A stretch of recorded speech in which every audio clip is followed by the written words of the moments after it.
What's going on, guys? Andrew Piluk Hockey here, back with another video, and today we're going to be looking at the Metro Division. We're going to be trying to predict it for this upcoming NHL season. It's Tuesday when I'm recording this and when it's going to be uploaded. If you're watching this on Wednesday to get hyped up, thank you very much. It's going to be so cool. Lots of hockey coming up and lots of content coming up here on the Andrew Piluk Hockey channel, so make sure to subscribe and click that notification bell because there'll be lots of videos and streams, and I'll be writing, and you can see that on my Twitter account at Andy Piluk, ANDYPILUK. You guys will probably see it on screen or something like that. But without further ado, I'm going to be predicting the Metro this year, giving my thoughts on every team, little brief things here and there, and then we're going to try to predict it at the end. Leave your predictions down below, and at the end of the season, we'll come back, we'll check it out. Don't edit your comments because that's cheating. And we're going to see who came the closest. We're going to be looking at that. So put it up on the screen right now. I'm telling myself to do that, which is ridiculous, but anyways,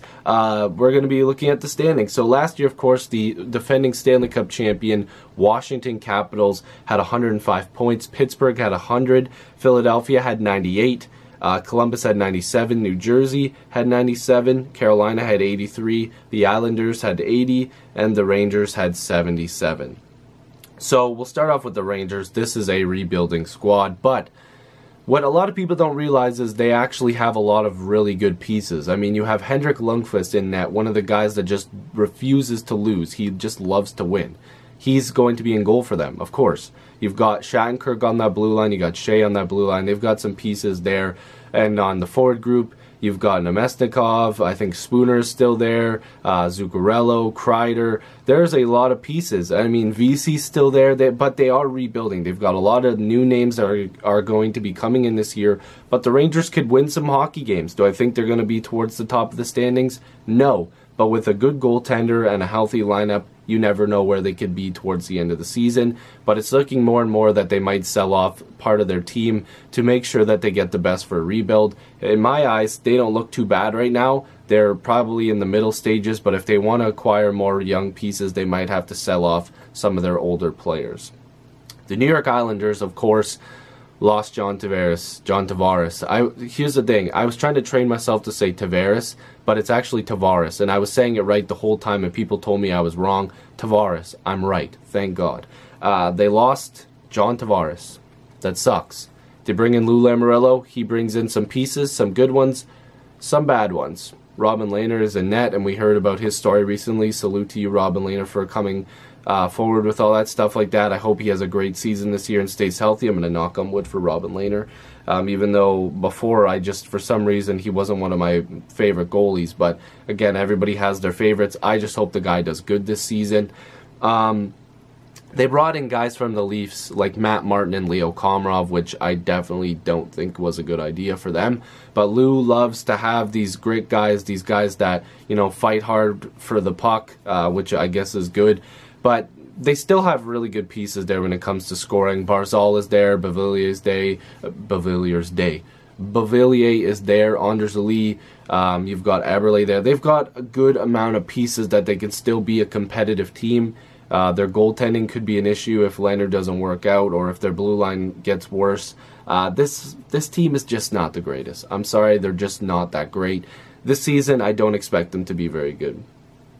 The Carolina Hurricanes, who made some very big moves this year, they obviously were trying to rebuild at the same time they're trying to bring in pieces. It's so weird. I wasn't sure why they were rebuilding technically. They lost Skinner. They traded him. They picked up Dougie Hamilton, which is good. They didn't trade Falk. They've got a bunch of weird revolving pieces, which doesn't make sense. They brought in Fox, another good defensive prospect, like they needed another one. And, you know, they still have Sebastian Aho. They've got a pretty solid roster. Carolina, to me, is one of the biggest question marks because of goaltending as well. Darling is going to be injured for a bit. They brought in Curtis McElhinney, so he is going to be playing. God, I already miss him. I can't believe I just said that. I love Curtis McElhinney. I hope he is fantastic for Carolina. If he stays there the long term, I hope that when Darling comes back, they actually waive him.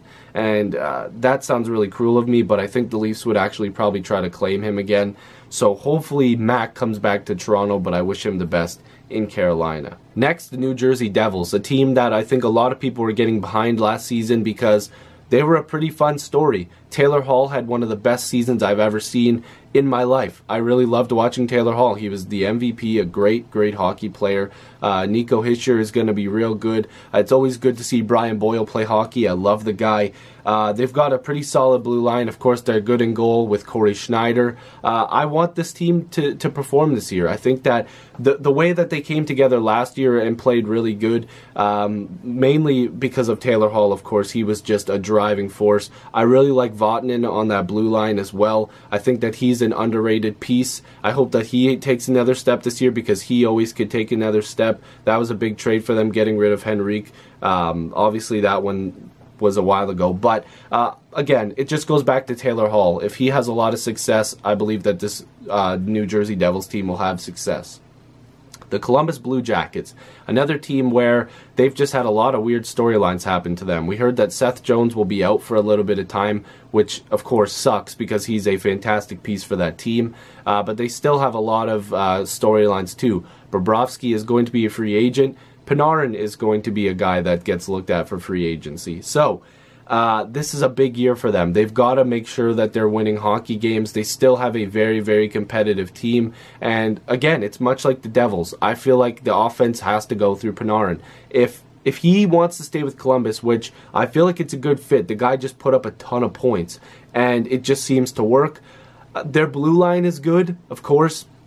They've got a lot of pieces on that team that I really like. Of course, they've got guys like Milano, just an unbelievable piece for them. They've got Pierre-Luc Dubois, Wenberg, Werenski. I'm just looking at this lineup right now too, and it's just they've got a lot of good pieces there. And I keep going back to it, but they are going to have to run that offense through Panarin. And we know that they've got other guys that can put the puck in the net. Of course, Werenski, and when Jones comes back, it's going to be good for them. But I'm really excited to see what this team can do. Bobrovsky is going to have a very good season. I really do believe that Bob will want to get his maximum money that he can get, whether it's in Columbus or not. I think that he's just going to have a good season, and this team is going to be dangerous once again. Philadelphia, another team where it's like, okay, how good are they going to be this year? We know the talent that they have. They've got Ghost on that blue line. I love him on that blue line, of course. Then you've got James Van Riemsdyk, who was brought in for the Toronto Maple Leafs. Goaltending could be an issue for them, but when you've got guys like Giroux and Voracek up there, it's going to be tough to bet against Philadelphia. They can put up a lot of points, and adding a goal scorer like James Van Riemsdyk, this team could be ready to be back in the playoffs once again. They obviously were good last year, and I think a lot of people are doubting them because there's so many teams that are going to be better this year, and it's going to be tight to get into the playoffs. But like I said, you're adding to a team that can already score. They've got a solid team. They look like they've been getting better. Simmons is basically a depth player now. And when you've got a guy like that being your depth, it's going to be real good for them. And I hope that they have a good year.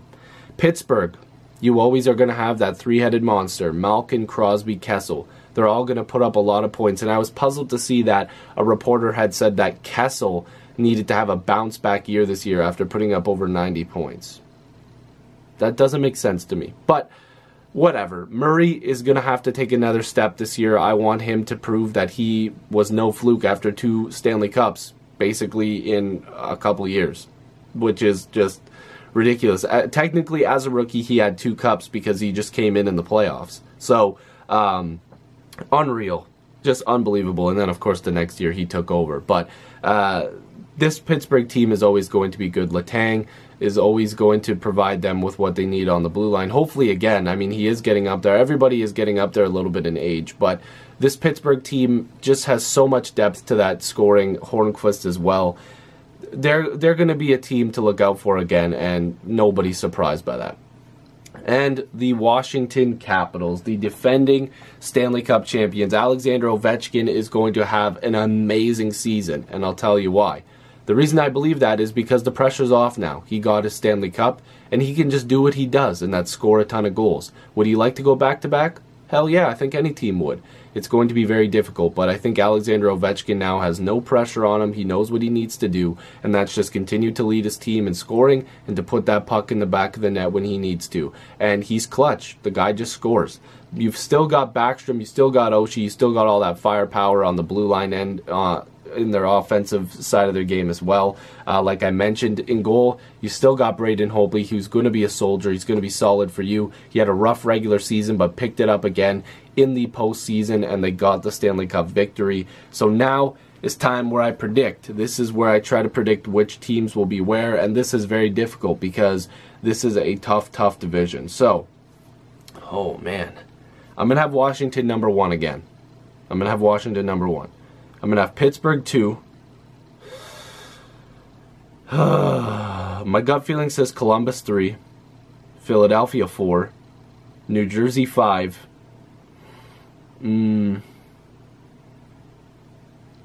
Carolina 6. Rangers 7. And Islanders 8. Now, I could be wrong, but I'm saying it again. Washington 1. Pittsburgh 2. Columbus 3. Philly 4. New Jersey 5, Carolina 6, Rangers 7, Islanders 8. Now, I could be completely wrong, but I want you guys to leave your predictions down below. Where do you guys think these teams will end up? I think that it's going to be pretty much the same, just with a couple swaps there, but that's just my prediction. Leave yours down below. If you're new, make sure you subscribe. Love to have more hockey conversations with you. Join the squad. Let's get to 4,000 subscribers. If you want to save $20 off your first purchase with SeatGeek, use code APH in all caps. You can get concert tickets, sporting event tickets, anything you want to get. There's some links down below if you want to check those out, like t-shirts and all that cool stuff. But yeah, most importantly, click that notification bell and click subscribe. You want to be notified for all the upcoming videos and streams. I'll see you guys in the next one. Peace.